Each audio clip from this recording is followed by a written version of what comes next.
Welcome to Walk About the Galaxy, the comprehensive astronomy podcast, where the science is universal, the opinions are personal, and the sponsors are mythological. Ooh. We are Strange, Charm, and Top the Astroquarks, also known as Josh Colwell, Addie Dove, and Jim Cooney, coming to you from the Walkabout Studios at the University of Central Florida. Today we're happy to welcome back to the show Brendan Byrne, host of the Are We There Yet podcast, space reporter, and producer of Intersection for WMFE, the home of NPR in Central Florida. Brendan, thanks for joining us. Thanks for inviting me back after my terrible performance last time. No, we edited out all the bad stuff, so it sounded great. It was not a train wreck performance. It's wonderful to be back. Yeah. Always great to have you here. We start with Stumpers, and today's Stumpers are satellital. Ooh. Nope. Jim. Yes, sir. Phobos or Deimos? Oh, you're going to get me here because... Oh, yeah, you're going to miss this one. I might get this wrong. You're going to get me because I want the one... Oh. Because I don't know which one's which. Mm-hmm. Which one do you want, Phobos or Deimos? I want the one that has the cool streaks with the really big thing. I'm gonna guess that is Phobos. You are correct, Good sir. job. Okay, all right. Good job. 2 moons of Mars. Two moons of Mars. They're both really tiny, and throwaway crap moons. But We don't know where they came from. we don't know where they came from, and we are thinking about missions to them, right? Yeah. Or planning. And we will return to those moons later in the podcast. Ooh, exciting. With our trivia. Oh, there was a Russian mission This doesn't that was bode well supposed for to me go in to trivia. Phobos. Me neither. Phobos Grunt. Is that the one that ended up instead at the bottom of the Pacific I Ocean? believe so, yeah. Yes. Mm-hmm. It missed the target by a bit. By a bit. That happens Addie, to a lot of missions. Europa or Enceladus? Europa. Also a tough one. Why Europa? Because Because of we've the Europa Report? Oh, the Europa, yeah, that's a good reason. Europa Report, excellent video. A movie streaming somewhere. Call it a video. That was live. That was real. It's sort of the Blair Witch Project of science fiction. So, Did you see that one, Brandon? I did not. Oh, check that you out. haven't seen Europa Report? No, I don't. Oh, it's so good. So good. Okay. Yeah, I don't highly normally recommend watch it. movies, so Oh. I'm just starting the Marvel movies. Oh, wow. So, yeah. So that's So how far man. behind I am. This is better than that. 23 the to Europa go. Report. Okay, Yeah. yes, I'm writing it Yeah. down. Europa now. Report. The Europa We'll send Report. you It's Oh, only yeah. like the Blair Witch in the sense that it is sort of like found footage. video. Yeah. Okay. It's really interesting. Okay. It's well done. It and is. it's like pretty scientifically accurate, Yeah, mostly. as far But as that's these why things you go. chose it, Yeah. because of the movie. No, I think I chose it because there's a lot of interesting like scientific questions about it right now that I've heard more recently about. And About the Europa Europa. Clipper, right? And the exactly, Europa Clipper, maybe a lander. So Yeah, lots of interesting in the stuff. future. I mean, they're both great moons. Great moons. Great moons. Both what NASA now calls ocean worlds because Yes. of their subterranean oceans, and we've talked about before. Brendan, you have the stumpiest stumper. Oh boy. Ooh. Phelpsinoe or Autonoe? Those are both fantastic moons, I think. I don't You know what are- any of those are. Hats off to you for the confidence that you said that they are in fact moons, because they are. Okay. Ooh, okay, so are they... Give it- Fake it till you make it, I guess. Yes. That was awesome. Ooh. That was great. They're fantastic names, though. Tell me about them. Are they moons Phelpsinoe of... and Autonoe. So, can you guess what planet they are moons of? They're both moons of the same planet. Uranus. Any other thoughts? No. I have never heard of these before. I Oh, wrote okay. Oh, this it out, makes me feel so yeah. much better. Jupiter? They are Jupiter. They're 2 irregular satellites of Jupiter, 2 It's like- kilometers and 4 kilometers across, respectively. Jupiter has a lot of moons, right? How many? It's in about, I think it's 74. Okay. Like that, And yeah. and Saturn's at like 60, 62. They had to depending dig on- deep in the literature to get those names. There were so many crazy moon names of all of those outer planets, because a lot crazy to us, or to me anyway, because they are frequently based in some mythology Yeah. that is I'm using a very different sort of language than what I'm I'm kind used of to. surprised that they name those. That like they're all just like little captured asteroid moons. Why don't they Yeah. just number those or something? Is what Well, I would they have thought. number- Some then they asteroids get- have names. They do. Yeah, I know. But Yes. asteroid names are not like mythological. They're typically like People. Oh, people. a lot of them are mythological. The Then they original ran ones out were. of- Yeah. yeah. At Now some they're point, named you after have to run out of mythological characters, though. I mean, Yeah. you're in Right. 70 moons. That's a lot of names. Yeah. Yeah. So they have, I mean, some of the moons of Uranus are named after Shakespearean characters. Aren't all of them? Thought that was the thing for Uranus. Let's see. Oberon, Miranda, Puck, Those are all, yeah. Ophelia. Yeah. Well, next will be all of Tarantino them, characters, for some right? Reason, for some reason, but I guess think you're they right. all are. They all are. Yeah. Um, Yes, Tarantino.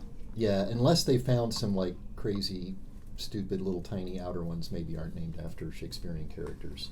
But Anyway. to your question about how they come out just numbered, it's still, even though it's a lot of moons, you add them all up, it's still a few hundred. Yeah. Not even, 200 maybe, something like that. Yeah. Whereas with asteroids, you're in the hundreds of thousands of numbered asteroids. Right. So, and of course, stars, forget about it. So that's why stars aren't named, and don't pay anybody to tell you that they, that they have named a star after you.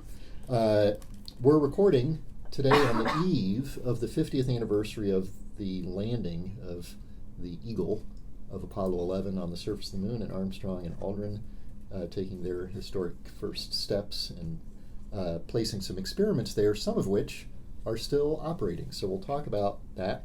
We'll take a look at dark energy and voids in the universe. Then we'll check out, with a really mind-bending question, are we living in the Matrix? And That old question again. that old question. And if we are, does that mean that we don't need to, worry about stuff? I don't know. Probably not. But first, this episode of Walkabout the Galaxy is brought to you by Artemis. Greetings from Mount Olympus, my children. My twin brother Apollo was just bragging to me about how he has declared himself to be the god of podcasts on the last episode of Walkabout the Galaxy. Typical Apollo. Spreads himself too thin. As god of the wilderness and patron and protector of young girls who seem to need it more than ever these days, and as namesake for Main Belt Asteroid 105, a lovely crater in Mare Imbrium, a volcanic crown on Venus, and the next mission of humans to the moon, I, Artemis, declare that I will henceforth be known also as the god of Walkabout the Galaxy. Oh, competition. Artemis, grace, space, pace. That's your leader trivia. What is that, the advertising tagline for it, Brendan Byrne? Great space. Grace, space, pace. No idea. Never heard that. Adidas. Some sort of running company? That's Nike. That's yeah. So Just maybe Yeah. shoe companies. there's a you've be got great a if it was correct Nike, thematic 'cause- idea there, but not the right mode Okay. of movement. Is it a bicycling? A little bit more. An A scooter automobile? company. Yes. An Jaguar. automobile. It is Jaguar. Jaguar. Yeah. Ooh, I got you Jaguar. there, Jim. Thank you. Yeah. Jaguar from 1950. Huh. Cool. So space Grace? news. What is- Grace Like space. space, like roomy? Yeah, Okay. that's what I think. So it's punny for us. That was pretty Indeed. good. That was good. Grace space pace. Yeah, this is a new feature of the podcast, Brendan. It's a Yeah. new- Try to it guess comes- the tagline. It comes at no extra charge. Space news. Mm-hmm. That's up your alley, Brendan. The It's only his- thing it I'm is good his for. alley. It is your alley. That's right. It's your alley. Obviously, I don't Space- know my moons, so Well, It's a dark I alley. think you can be excused for not recognizing. I have to look it up again. Thelxanoe and Autonoe. Yeah, Two- not one person at this table No has one ever here heard knew of that these one. moons No. before Two today. small retrograde thank satellites. Artemis. I Okay. didn't know that. Yeah. Thank Artemis. Thank goodness. So, of course, a lot of discussion about the moon because of the 50th anniversary events of this week, but also because the United States is talking about an accelerated timetable to put humans back on the moon. There's the Space Launch System, which is furthering its development. There's the commercial crew progress that's going on. Some of the private companies are talking about taking people to Mars independently of NASA. SpaceX has ambitious plans to take their Starship with the Japanese artist Yes. and some crew Hello of Moon. his guests on a trip around the moon, all in principle within a few years. So your podcast is Are We There Yet? And it's mainly sort of thinking about getting to Mars as the next step. But where do we stand with all these events leading to going back to the moon? It's been an interesting week because we have been celebrating 50 years since going to the moon in Apollo, but also highlighting plans to go back to the moon in the Artemis program. And as you mentioned, Artemis is this Sponsor of the show. sponsor of the show and a very, very ambitious timetable to put boots on the ground in 2024, which is in 5 years, and that's very, very fast. There are a series of 3 missions that are lined up to get us there. There is a uncrewed test mission of the Space Launch System, a crewed mission around the moon, and then finally a boots-on-the-ground mission. What is interesting is you talked about SLS, the Space Launch System. There's Orion, which is also in development. The crew capsule needed to make this happen.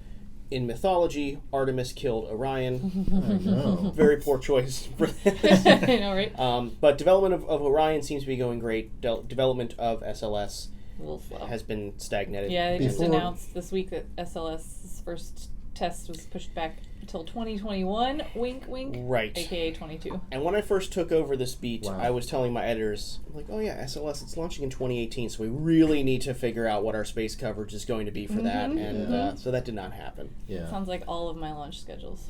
Yes, yeah. Before, except for SurfSat, Yeah, that's which true. went on time. No. I think before Artemis killed Orion, though, he was her boyfriend. Oh, Yeah. didn't know that. Yeah, it was like a bitter lovers. So they had a good thing going for a So while. things might fall out soon, is what you're saying in this timeline. Or it might First, go they nice have for a to have while. some good times first. Yeah, they gotta have some good times. They're not even together yet. So first, let them get together. Then we'll take care of things before.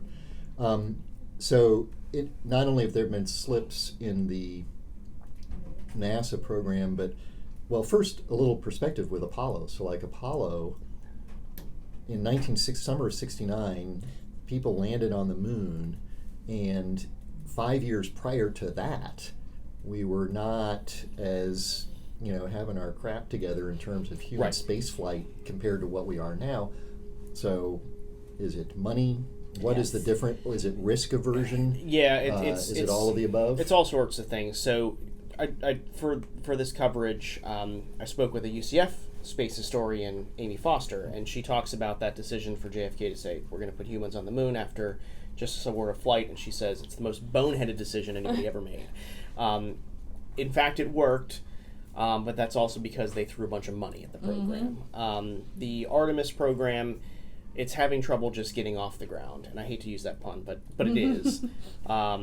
And so the NASA has asked for a $1.6 billion amendment to its actual budget of $21 billion, which does not include this expedited plan.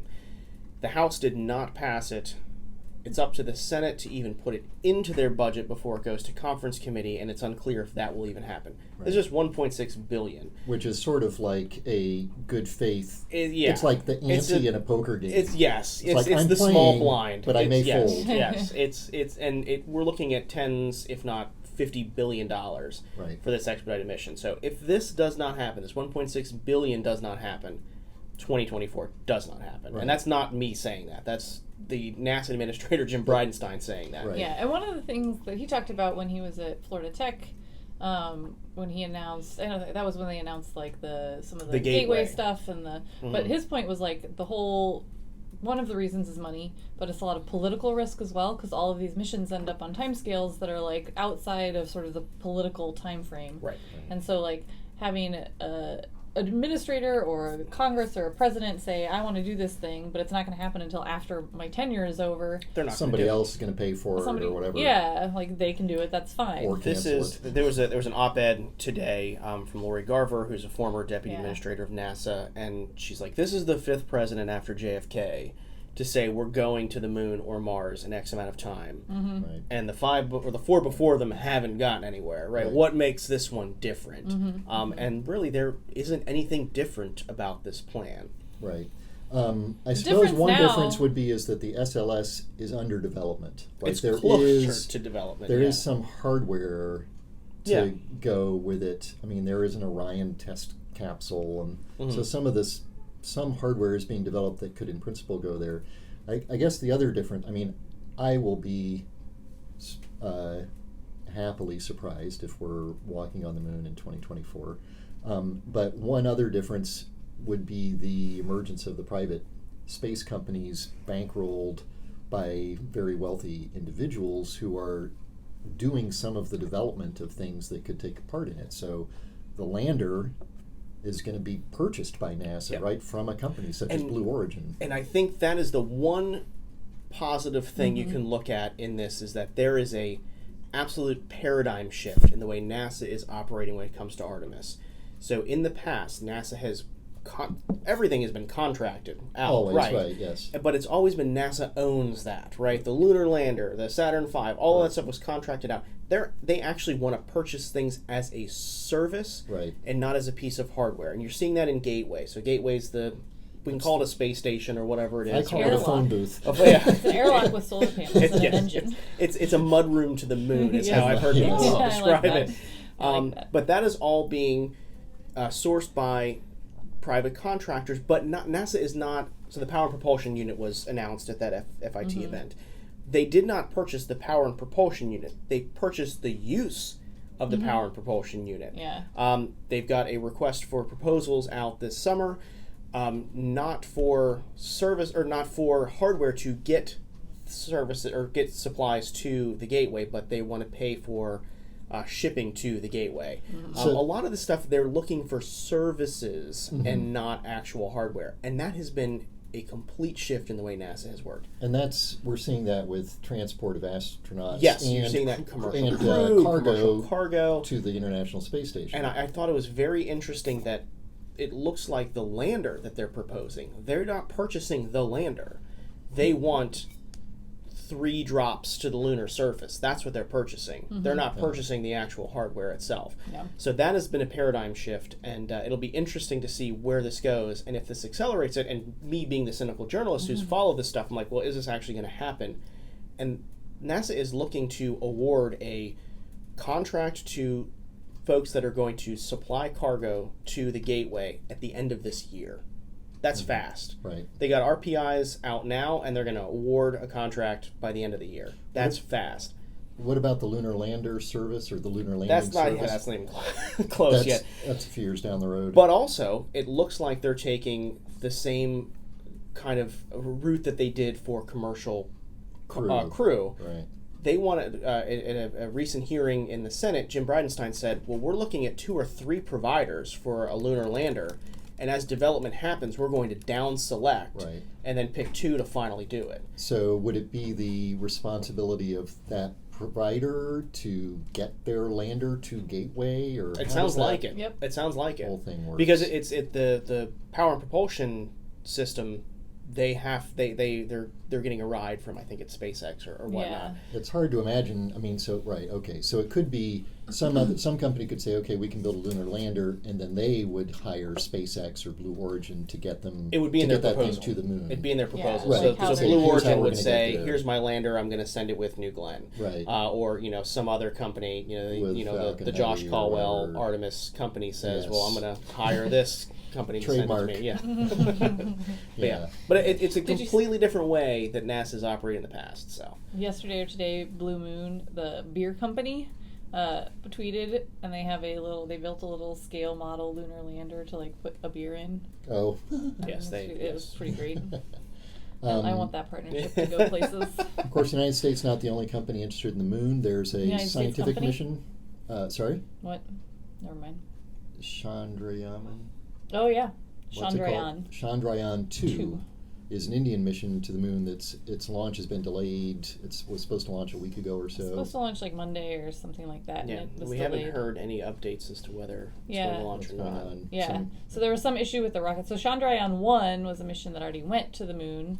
And these are lunar orbiters. It was a lunar orbiter. Chandrayaan 2 was also just going to be an orbiter.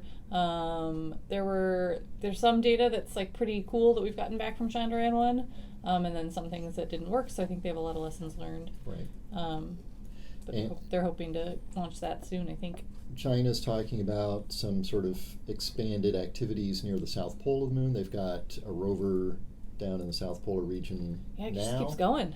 The South Pole is getting a lot of attention because we've talked about before, there are regions there that are permanently shadowed in these craters, and on the rims of those craters, the sun, sort of like if you're near the Earth's poles in the summer, the sun sort of skirts around the horizon all day long. So you're up on the rim, you see sun all day long, which is great for your solar panels. Then you can go down into a hole where it's completely dark all the time. And why would you want to do that? Because it's cold, and water molecules could be hanging out there in abundance, and water is hydrogen and oxygen, which, as Capcom and Deep Impact famously said, LOX and LH2 are pressurized. liquid hydrogen, liquid oxygen. Who said that? Who said that? That was a good line. Capcom, played by, I believe, Josh Coleman. It always comes back. It always comes back. Yes. Yeah. I think U2 too. U2 too. I just like saying that. U2 too. U2 too. YUTU. Dash or 2. drawing, as it's spelled in Chinese. Yeah. I have a little anecdote. Like, anytime I bring up a space story and I'm going to use you as a source in our editorial meeting, yes, everyone's everyone's like, okay, well, who's Josh Coleman? Like, he was in Deep Impact. Yes. Yes. They're like, Green that light. sounds great. Go to that story. Do that. Perfect. And he has some expertise in science. Yes. I have that sort of nondescript face that some people say, you look familiar. Have I seen you before? And I say, you're probably recognizing me from Deep Impact. Sure. But U2 too? It's still going, I think. They've had it's gone through 7 or 8 days now, lunar days now. So where it shuts down at night and then it comes back up. And it had some sort of anomaly, but they overcame it and they're still going. Speaking of things still going on the moon, it's the 50th anniversary of the experiments that Armstrong and Aldrin placed on the surface of the moon. And one of those is lunar laser retroreflector. Yes. Experiment. So I think we talked about a result of this one time, sometime recently. Years ago, probably. Yes. But yeah, so the retroreflectors, so when the astronauts went to the moon, they did leave science. They did do a little bit of science, and they left some science there. And Apollo 11 didn't have much, because it was the first one. They didn't have a lot of time. They didn't have time, and they weren't going to do a bunch of stuff. But they did leave a retroreflector, and so did, I think, 14 and 15. And basically, it's just a corner cube, so a fancy mirror where the laser light enters and then bounces off and will shine back at the Earth. So imagine taking a cubic box that's hollow and cut it diagonally in half, so that any light that comes in bounces around and comes straight back at you. Out. Yeah. So we shine lasers at it from here on Earth. And we get really interesting, precise data about the distance from the Earth to the moon. Right. And so they've used this to constrain Big G, Newton's G, the gravitational constant. Yeah, to see how the relative and some other sort of cosmological parameters too. Yeah, weren't there cosmological parameters? I think there was a relativistic test associated with the lunar laser ranger retroreflector cube things, but also. It measures, for example, the moon is slowly drifting away from the Earth, and that's been measured very precisely. That was fascinating to me. I was talking to another UCF professor, Phil Metzger. I was interviewing him. What movie was he in? He was not in any movies, Josh. That's why I go to you first. That's why I go to you first. Yeah, okay. But we were talking about, it was a story he's doing on the moon, and he was like, oh yeah, and the moon's kind of moving away from us, and it's going to fly away soon. I'm like, what? Yeah. Well, what is that? Soon. I don't know about that. Yeah. But I thought that was so fascinating. I don't think many people know that it's very slowly moving away. Yeah. And if you go back in time, it was much closer. It would have been 10 times closer than it is today, which would have raised some very serious tides. And our day was much shorter at that time. Because and those two things are related. Yeah. Yes. So if we wait long enough, we will get that extra hour in the day. Okay. Yeah. I think our time? No. I can't remember whether they're looking at hundreds of millions or billions of years. So soon. Yeah. Maybe by the time we put someone on the moon. Maybe before the sun burns out. But it's a slow roll. The moon is pretty far away from the Earth. It's 30 Earth diameters away. So it's useful to sort of think of distances in the factors of the size of something. So the moon is about 30 Earth diameters away, and for it to leave the Earth's gravitational sphere of influence, it would have to be several times further away. So that's never going to happen. We're going to hold on to it till the bitter end. Unless something smashes into it. Like in Space 1999. Yep. Yeah. Before we move out to beyond the solar system, let me drop our moon-related trivia on you, which we'll come back to with its follow-up, because I've got some multi-part trivia. What? That never happens. I know. It's crazy. Then we'll break out of the solar system into the rest of the universe. Okay.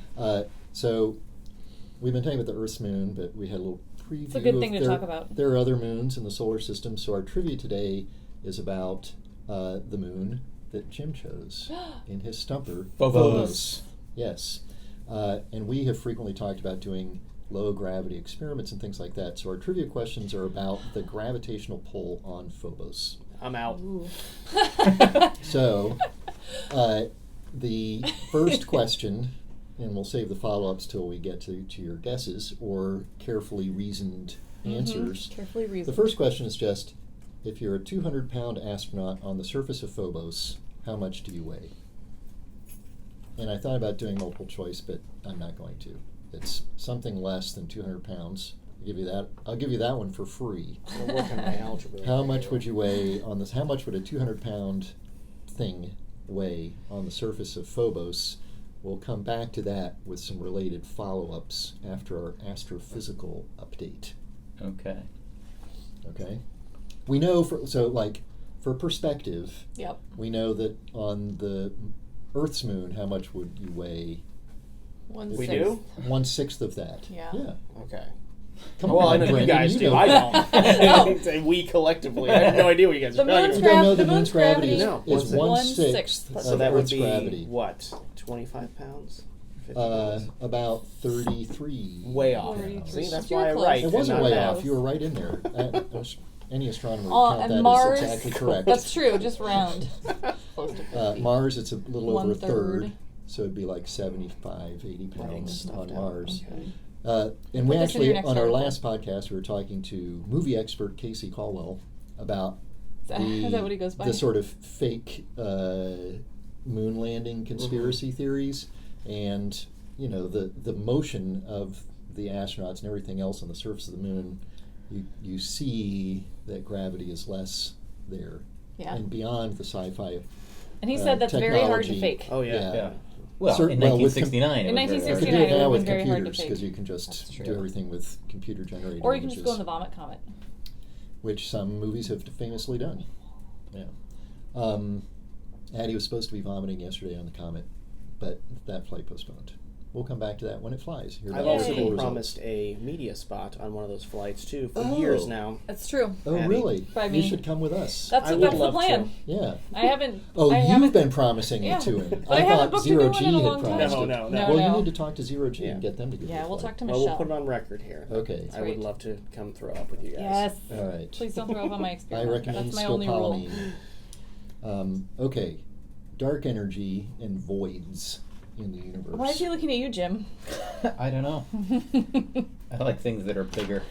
Oh, I thought it was because you were full of dark energy. No, No. and voids. Oh. Yeah, avoid my soul. So, It's just like what your are soul. voids, and how do they matter in the story of what's up with dark energy? So, when we map out the locations of galaxies in our universe, we find that they're, of course, not uniformly distributed out there. They're kind of distributed in this strange pattern something of somewhat filaments. Yeah, it's lumpy. It's lumpy because of gravity, right? Gravity likes to clump things together. What's the gravity in one of those filaments? Well, 97. How many G? but you tend to get these on the very largest scales. You tend to get these filamentary structures, and by filamentary structures, I mean structures are made of galaxies and clusters and superclusters of galaxies. When you look at things on even larger scales than that, the structure of the galaxy seems to be kind of filamentary, and in between filaments are typically big voids, basically big volumes of space where there are very few galaxies. Right.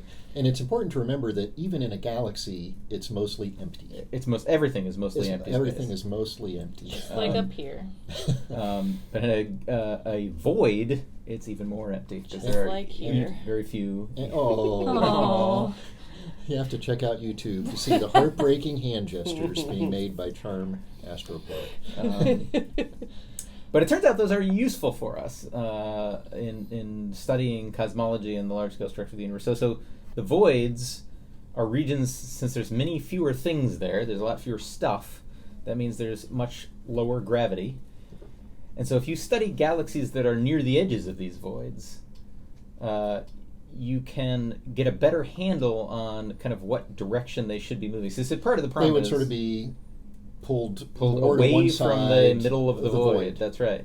So And the voids should be getting bigger in some sense. in some sense, yeah. But Bigger than the rest of bigger, faster than the rest of space is getting bigger. Right, but we're not really watching that. Well, basically the idea is if you want to get a handle on how fast the universe is expanding, I do. remember what we do is we look at how fast galaxies are moving away from us, right? Right. Yes. The trouble with that has always been if you look at a particular galaxy, it's moving away from us because the universe is expanding, but it's also moving around because it's being pushed around by local structure, right? It's being the so-called tugged peculiar down. velocity. Right, we call that the peculiar velocity of the galaxy. And it's judgmental. that's really hard to get a handle on what that is in regions that are very crowded.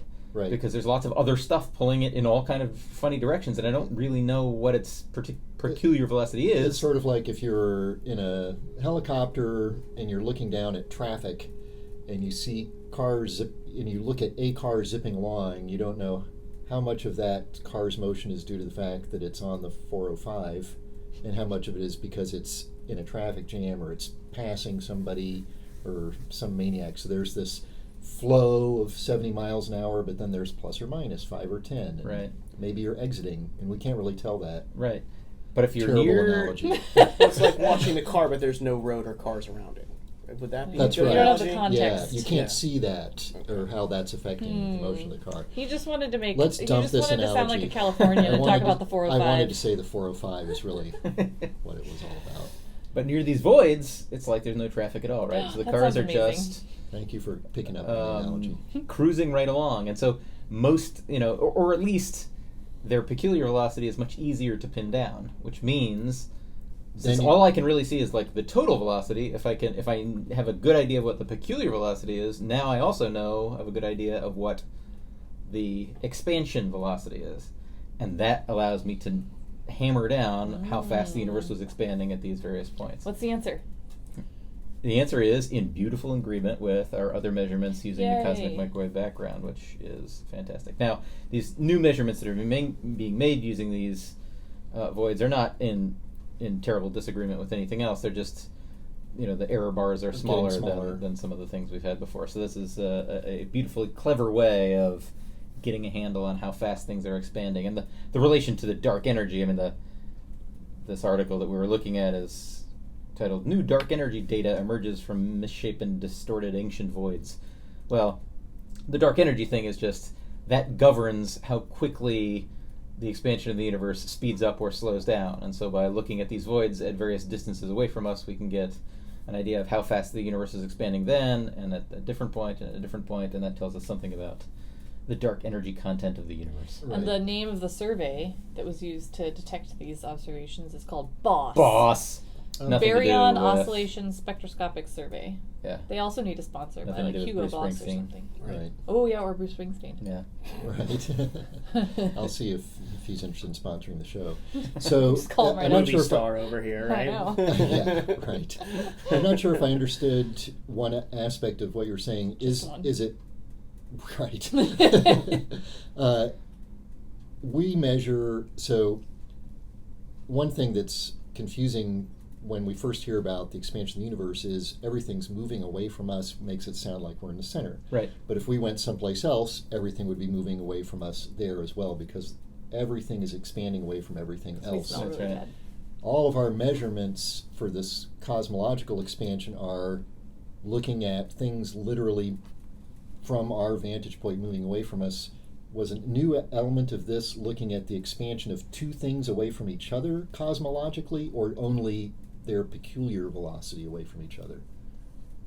I'm not sure I understand the question entirely, but we're just looking at individual galaxies that are near the Voids. edges of these voids. So we're just getting the peculiar velocities of those things. We're not looking at a cosmological expansion between two different regions. Correct. No, yeah, absolutely correct. We're just looking at it moving away from us, but because of its location, I have a pretty good idea of what its peculiar velocity is, which means I have a good idea of how fast it's moving away So from us. to bring it back to the terrible analogy, it'd be like, oh, I can see that its turn signal is on, therefore I know it's exiting. Right. So it's got a peculiar velocity of 10 miles an hour I subtract from the total. Right. And now, right. And how are these Such a observations convoluted- being made? How do you... So we're looking at the actual observations that we're making are looking at redshifts of these things. So we look at the galaxies, and we Just ground-based telescopes or Hubble? a variety of different things. I actually don't know for this particular one. This was older data that's just being re-looked at. But it's with some pretty boss data. It's boss data. And I actually don't know the telescopes that they're using to do this. But basically, we're looking at these the galaxies. The redshifts, right. So we see, for example, every galaxy has a ton of hydrogen in it. And so I know hydrogen emits light at very specific wavelengths. I look at this wavelength of light that hydrogen is emitting from this particular galaxy, and it's way redder than it should be. And so I can compare that. And that tells you, that's a proxy for how fast it's moving away, right? The more it's shifted, the faster it's moving away. It's a Sloan digital. It's one of the Sloan digital sky surveys, so it's the Sloan telescope. So Cool. ground-based telescopes, and They always have good graphics when it's cosmology things. They're like, here's the You know, area this of time, space and time we're going to study. We have these cool graphics, but here's the weird thing about this article that we were looking at. This is not really to diss this article or anything, but like the picture that they had associated with this article was a picture of not a void. A molecular cloud. A molecular cloud that looks like a void. You know, when you look at these pictures of dark molecular clouds, it looks like a hole in space. It's a bunch of dust. It's like a void, but it's not. Yeah, it's just something in front of the Yes. Not a void. things. So I see. it has nothing now to do I with thought the that actual. was the void. Yeah. Right. Right. That's if not you- what the void But looks if you like. look at the caption, No. this image shows shows a cloud in space You that looks like a scientists void, ruin but isn't everything. one. I know, right? It looks like they a should void, have gotten but- a better graphic for that had something to do with the actual article. Yeah, because the like when you see the big large scale structure, you can see the voids, and You they're can super see the cool voids. looking. We have these cool, yeah. But those are aren't based actual on maps, images, right? Those are right. like Yeah.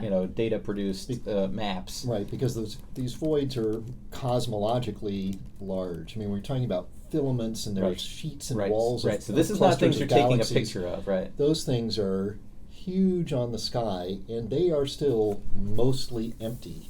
Right. One of my favorite Void. analogies, just Wow. on size scale, to emphasize how empty things are, is in our galaxy. So our galaxy is a place of a lot of stuff, A lot right? of That's stuff. like Comparatively, yeah. compared to a void, right? Yeah. So our galaxy, a bunch of stars, if you shrunk everything by a factor of 10 billion, the sun becomes a grapefruit, and the nearest star is another grapefruit in San Francisco. And we're in Orlando. I have to specify that in case you're listening to this in Oakland. You know, Does that's sound not, like that's not that Orlando. far away. Yeah, that is So space, even the busy parts of space are very, very empty. Very empty. It's not LA And they're traffic. huge structures. So yes, you have to look at these maps. We'll post some links to some of these maps. Some actual void And, maps. Yeah. I started playing Elite Dangerous, so I know just how. What is I that? vast- don't know what that is. It's a very cool space game that was on sale during the Steam summer sale. Oh, it's a Steam game. Yeah. It's a, I'm not it's on a- Steam. So is it a board game or a computer No. It's a game? computer Computer game, game. and you Okay. basically go between star systems. And Ooh. STEAM meaning Yes. science, technology, No, engineering, no, art, it's math, or a- steampunk. No. None of the above. None of those. None Those of are the the- above. I- It's just a I'm way with to you, purchase Josh. it. Water I have no idea what vapor. they're That's talking those are the Yeah. almost three of my Stop looking understandings at of me. STEAM. I'm not going to explain No, it. it's a platform to purchase PC games. Jeez. Gamers. I don't know yes. anything. Yeah. anymore. Yeah. There are so many different flavors I of thought I nerd could bring out there. that to you all, and y'all would know exactly what I was talking about, No. but apparently not. All Not right. so much into the PC games. Well, I'm going to get back Steam. into my Does- nerd shell. No, it's great. Yes. You just we out-nerded love us. all kinds of nerds here. Yes. That's There are right. many flavors of nerds. That's We a different have you flavor. on Yeah. to fill in the gaps in our nerddom. But you actually Which you has now travel been- through star systems and get a sense of scale. Oh, that's pretty So cool. that's really great Systems because that's and- something that is lacking in a Yeah. lot of people's comprehension Yeah. of what's happening in space. Well, do you travel at relativistic speeds? Because if it's a game where you're No, you got a warp realistically drive traveling and all sorts of stuff. between yeah. star systems, Yeah. it's going to be a It's really gonna be boring really game. boring. It's actually You, pretty like, interesting. We go. might have to do. You might have to come onto my podcast Yeah, and so we'll we all play. We'll do Elite a Dangerous playthrough. together. Oh. Yeah. Yes, Ooh, that would be special cool. episode where we That'd play be through fun. the And then game. we'll play some Kerbal. We'll play all sorts of fun Yeah. games Some together. what? Kerbal. Kerbal. Come that one I've heard on. of. Kerbal. What? That one I know Kerbal. of. Kerbal Space Program. Okay, You we're design- writing this you down. design I've got a space new missions. podcast And it's got like episode. pretty real physics, and you like Yeah. launch things, and it's fun. I don't know about that either. You've heard of Kerbal? Is it with He a clearly K? hasn't. Yeah. I have not Oh, heard of wow. He's old. that. I thought you were talking about that skee ball. Is what I was thinking. of. That's not Yeah. the same. not that. No. We can play that We too, can play Josh. If skee-ball. you'd like to go play That's skee great. ball. Go get you some tickets. I've at least heard of that one. Yeah. Well, I've derailed the conversation. My apologies. It's the Have you been derailing- on the podcast? Yes. We never go off on tangents. We're always laser We're always focused. on tangent. Well, before we leave the dark energy void issue, so we're getting a better measurement of it, and it's just as a reminder, dark energy is Still out there. the dominant amount of energy mass equivalent in the universe Yeah, at the moment. 70 Is that something correct? percent. of the universe, of the universe's universe's energy budget is dark energy. All that means is we don't know what 70% of the energy of the universe Well, is. we know something about we it. know we don't know what it's doing. It Yeah, seems we like know a what it's lot. It It is. seems like a lot of stuff Yeah. we don't know. We're just Well, trying to not keep me. ourselves You guys don't employed. know. And You most guys of the are most of the responsible rest, for this, not me. yeah, Not most of the your rest fault. is dark matter, and we don't know what that is either. Yeah. Most of the rest is dark matter. Something like 3/4 also of matter is dark matter, or is it not more? Yeah, 75% of matter is dark matter. Yeah, something like 5% of the universe is regular matter. 25-ish% Is dark matter, and the rest is dark energy. So. Yeah. We don't know what we're doing. We're just trying to keep ourselves but the- employed. What have you guys been doing since I've last been here? Lazy. Get on this whole dark energy thing, man. not my- Well, we've been doing It's not my this. lane. We've That's figured what out. these guys are doing. They're We've working figured on it. out. They're thinking about it. But what we do know about dark energy is what it does. It makes, instead of the universe falling back on itself as fast as it would just from gravity, it's not. It's not. In fact, it's See, blowing away. that is the most concise definition I have heard of this. You're welcome. Thank you. That's why everyone should tune into this podcast. We're I gonna could use not. that sound I clip. could not wrap my head around it, and that totally makes sense now. Yes. So That makes sense. the dark energy is this sort of confusing name. That's every time we talk about it, we like to remind people, what the hell are we talking about? It's just the name attached to the observation that things are moving away from each other at an ever-increasing rate faster than they would if gravity was the only thing going on. Right. Yeah, because it makes sense. Everything should collapse in on He's itself. slowing right? down. You throw Yeah. a ball up, it falls back down. Yeah. You don't expect to throw a ball up and then see it speed up as it's going away from the surface of the Earth. And if you did, you And go, yet it it must be does. dark This energy. is an That's epiphany right. moment right I here. must That have is found wonderful. new physics. Is basically Yes. Yep. it. Huh. That's it. Yeah. That's Yeah. it. Exactly right. Which Old usually when you physics. say that, you're not correct. You're like, no, you just ran your simulation wrong. Right. You just ran the wrong Kerbal parameters. You, And you made a mistake in your interpretation of the data. Our trivia, however, as you recall, though, is based on old physics. I do Good recall old-fashioned that. classical physics. How much would a 200-pound astronaut weigh on the surface of Jim's favorite Martian moon, Phobos? And he chose it as a reminder because it has this big crater, Stickney, with funny grooves. Striations. Yeah. And also Phobos, unlike our moon, fun fact about Phobos, our moon is moving away from the Earth. Phobos is moving closer to Mars because it orbits in less than a day. That's the key thing. Our moon orbits in a month, longer than a day. Phobos orbits in less than a Martian day, so it's drifting in and will crash and hit the surface That was of my Mars. next question. Yep. Gonna happen. Deep Impact Mars. Have they Yeah. been casting that yet? Hey, let's write that There's script. there's a lot of Phobos Impact Mars in sci-fi. Like that's a lot of like Oh, really? the way you generate energy to do terraforming and other things like that. Yeah. Phobos impacts are a big thing. But before that sad day, or happy day, depending on your point of view and what you want to do with it, if you were on Mars and you weighed 200 pounds, Phobos, thank you. You're welcome. If you're on Phobos, 200 pounds, how much would you weigh? We'll start with Jim. Go around the table, counterclockwise. 0.2 pounds.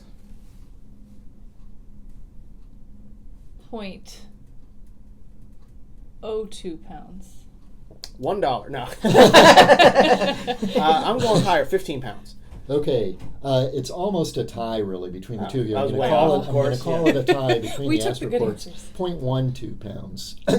Yeah, Jim's way closer. Now, does that 2 increase ounces. or decrease as it gets closer to Mars, or does No it change? No change. No No change. So Okay. it's just the gravity It's of just- the it- surface underneath you. Okay. Yeah. I thought I understood physics, and I do not now. So, If- way to go, guys. Right?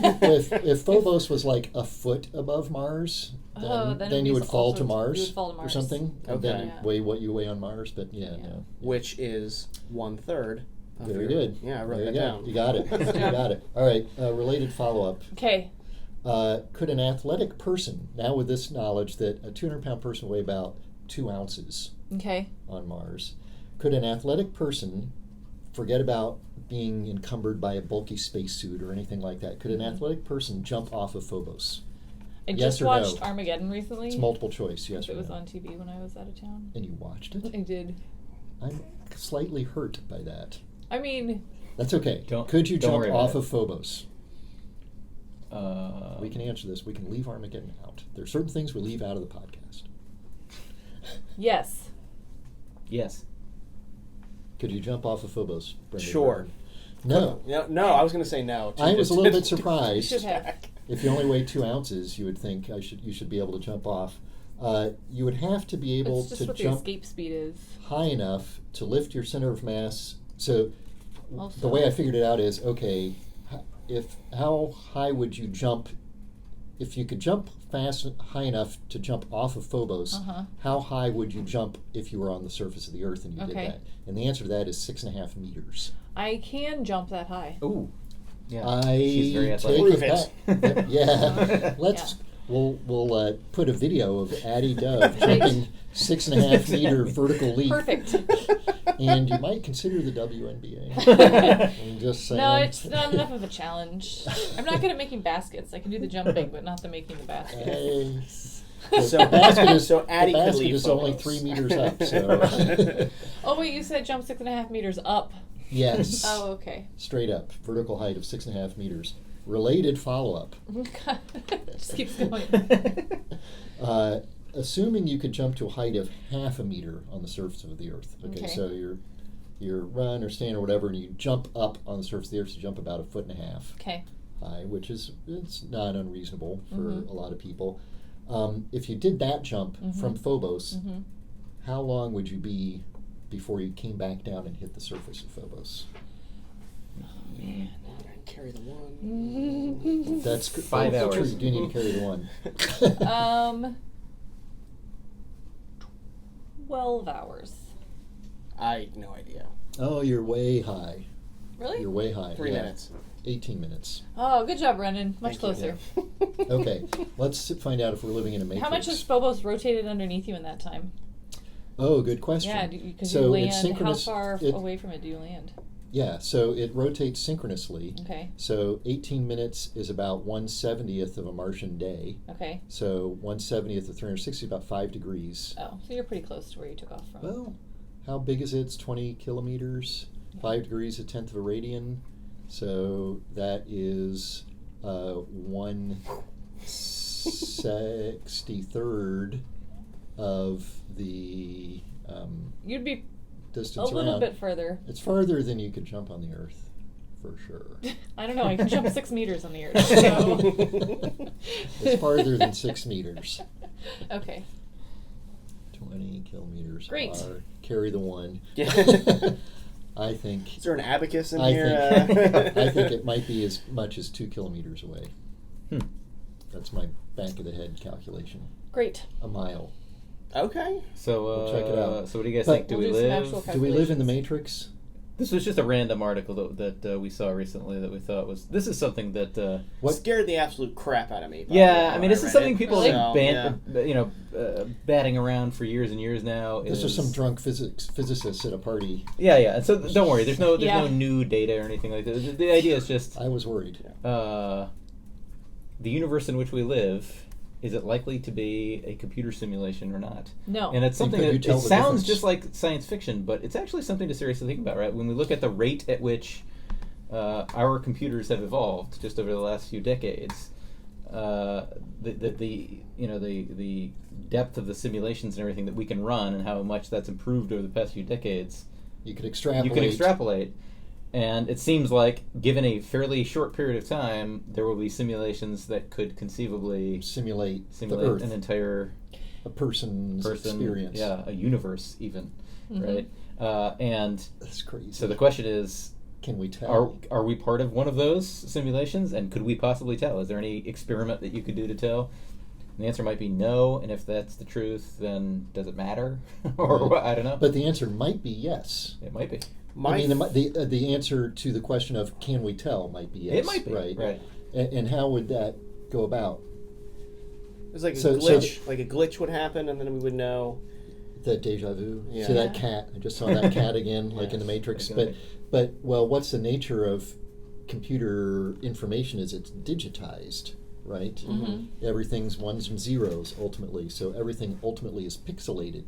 So in Yeah. principle, you could see if things are pixelated in some sense in our So universe. yeah, but that only rules out some possibilities. Like that's not how quantum computers work, and so it's We're living in a simulation in a quantum computer. My Yeah. favorite argument against this was that there was someone who was quoting the article, and she was like, if there was a higher being that could simulate what we're doing, why on earth would they simulate this? Like, why would this be the simulation that they ran that we're living right now? Yeah. I was like, you know what? That's a very good point. Yeah. How about the South Park episode, though, where we're a reality show? Oh, yeah. That's legitimate. Yeah, we're basically a Bravo TV show, a pretty right? hilarious reality show. There's I guess maybe it was the previous season of Black Mirror, I think it was. There was one where it was like, I mean, it was about dating, but it was basically like you'd live your whole life, and it was all simulation, and then every once in a while they'd reset the simulation. Yeah. And then it was, but they thought they were just like getting reset, but then it turns out it was in a simulation, and it was very similar to this. One of my favorite sci-fi movies, just shout out Dark City. Mm-hmm. Not simulation or anything, but people get their memories reset and they reform the reality that they're living in. Super cool. One final follow-up trivia. A lot of trivia. It's just really making us look dumb today. I know. It's not a good day for us. You jump that we were just talking about where you're above the surface of Phobos, not in the air, but above the surface of Phobos for 20 minutes. There's no air there. Not 18 minutes, 9 minutes up, 9 minutes down. How high would you go? We were earlier trying to figure out how far you would go due to the moon rotating underneath, which would have been an excellent additional follow-up. It would have. So good for you, but I did calculate how high you would go. Addy 6 meters. No, yeah. You would go 13 kilometers. Oh. That's too high. That is too high. That's 2 too low. kilometers. Just under 860 meters.